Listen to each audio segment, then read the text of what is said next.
Bismillahirrahmanirrahim. Assalamualaikum warahmatullahi wabarakatuh. Bagaimana kabarnya Nanda kalian semuanya? Semoga sehat dan dalam lindungan Allah Subhanahu wa taala. Baik, hari ini kita kembali bertemu dalam pembelajaran tematik kita, yaitu pembelajaran IPS ya. Kita masuk ke pembelajaran IPS menyambung yang hari kemarin tentang keadaan atau letak geografis Indonesia.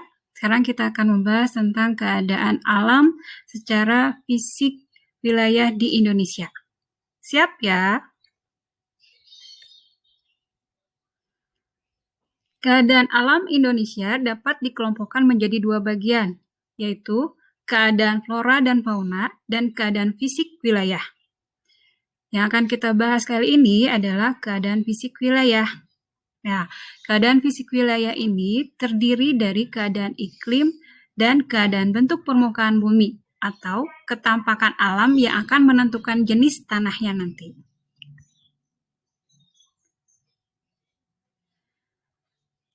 Keadaan fisik wilayah. Nah, keadaan fisik wilayah ini berhubungan dengan keadaan iklim dan keadaan bentuk permukaan bumi. Yang pertama kita bahas adalah tentang iklim. Iklim adalah keadaan rata-rata cuaca pada suatu wilayah dalam jangka waktu yang relatif lama. Nah, di sini pun ada cuaca. Nah, cuaca adalah keadaan udara di atmosfer pada waktu dan tempat tertentu yang sifatnya tidak menentu dan bisa berubah-ubah. Karena letak astronomis Indonesia yang berada di wilayah tropis, masih ingat, letak Indonesia kan ada di 6 derajat lintang utara, 11 derajat lintang selatan, dan 94 bujur timur, 141 bujur timur. Indonesia berada di garis khatulistiwa menyebabkan Indonesia beriklim tropis. Nah, ciri utama negara beriklim tropis adalah 1. Suhu udara yang tinggi sepanjang tahun. Rata-rata 27 derajat Celcius. Yang kedua, curah hujan tinggi. Yang ketiga, penyinaran matahari sepanjang tahun. Ya, karena Indonesia berada di tepat di garis khatulistiwa ya, maka penyinaran matahari sepanjang tahun. Sehingga yang keempat, lama siang dan lama malam hampir sama, yaitu sekitar 12 jam. Nah, sekarang perhatikan keadaan alam iklim di Indonesia. Kondisi iklim Indonesia sejatinya dipengaruhi oleh 3 jenis iklim. Di antaranya adalah iklim muson, iklim laut, dan iklim tropis. Kondisi iklim Indonesia dipengaruhi oleh berbagai faktor. Salah satunya adalah letak geografis. Letak Indonesia ini berada di daerah khatulistiwa yang menyebabkan terjadinya iklim tropis atau iklim panas. Sedangkan lokasi Indonesia yang diapit di antara benua Asia dan Australia menimbulkan iklim muson yang menyebabkan pergantian musim di Indonesia selama kurang lebih setengah tahun sekali. Nah, kalian kenal di Indonesia memiliki ada musim hujan dan musim kemarau, ya. Nah, kemudian wilayah laut yang luas membuat Indonesia memiliki iklim laut. Ketiga jenis iklim tersebut yang memberikan pengaruh atau mengakibatkan tingginya curah hujan di Indonesia. Bila kondisi ini ditambah dengan karena adanya penyinaran matahari sepanjang tahun, menjadikan Indonesia sangat cocok untuk berkegiatan bertani atau di bidang pertanian. Ya.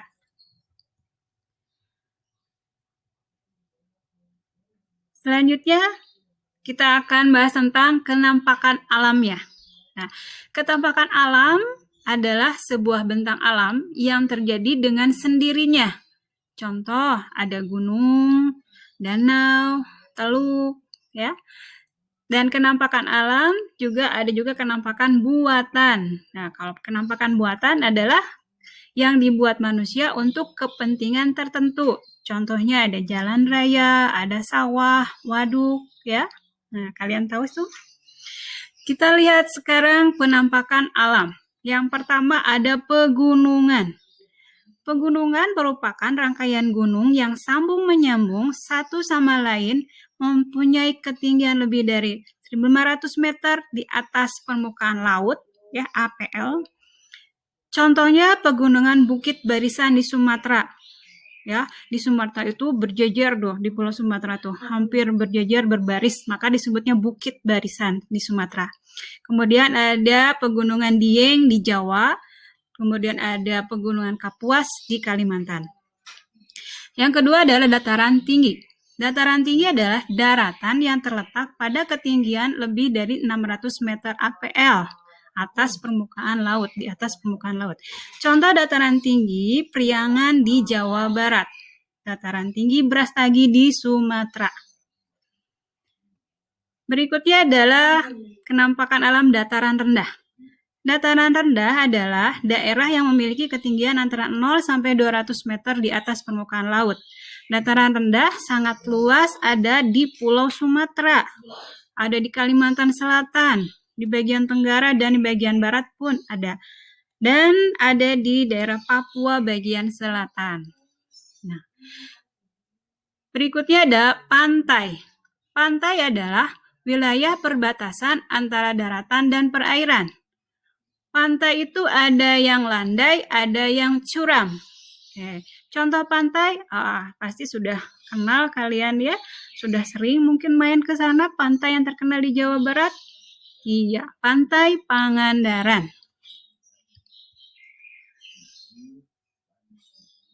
Kita lanjut lagi, kenampakan alam berikutnya ada laut. Laut merupakan kumpulan air yang menggenangi sebagian besar permukaan bumi dan memisahkan daratan menjadi beberapa pulau dan benua. Laut yang sangat luas itu disebut dengan samudra.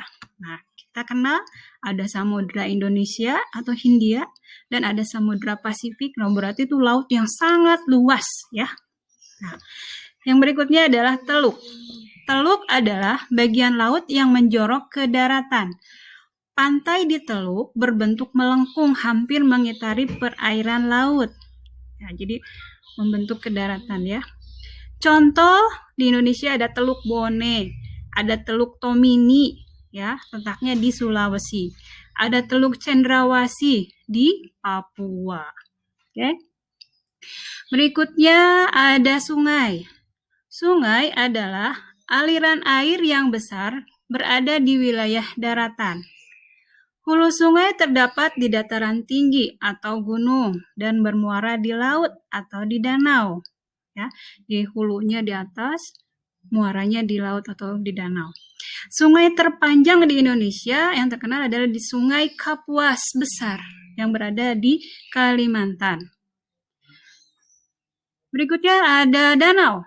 Danau merupakan genangan air yang sangat luas yang dikelilingi oleh daratan. Contoh di sini Danau Toba. Danau ini berada di Sumatera Utara. Sangat terkenal ya. Danau ini karena danau yang terluas di Indonesia. Ya, kita lanjutkan dengan berikutnya adalah kenampakan buatan. Nah, adalah yang dibuat manusia untuk kepentingan tertentu. Contoh ada jalan raya, ada sawah. Sawah itu dibuat ya oleh kita, oleh manusia. Kemudian ada terminal. Kita butuh terminal, mau pergi keluar kota, butuh naik bus. Ya, ada di mana? Ya, ada di terminal. Dibuatlah terminal atau tempat untuk transportasi tersebut ya. Kemudian contoh lain ada pom bensin. Ya, untuk bernaik kendaraan kita butuh juga tenaganya ya, yaitu memerlukan bensin. Maka dibuatlah pom bensin untuk mempermudah dalam mendapatkan energi bensinnya untuk kendaraan tentunya ya. Nah, itulah Nanda tentang keadaan fisik wilayah Indonesia ya. Sebelumnya kita sudah bahas tentang keadaan flora dan faunanya. Sekarang barusan kita sudah membahas tentang keadaan fisik wilayah Indonesianya. Oke.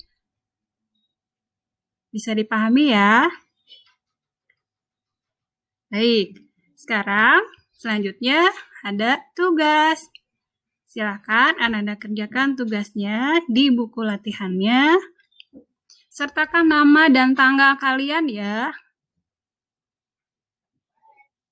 Ya, terima kasih. Untuk selanjutnya, Bunda ucapkan terima kasih atas perhatiannya. Semoga bermanfaat. Wassalamualaikum warahmatullahi wabarakatuh.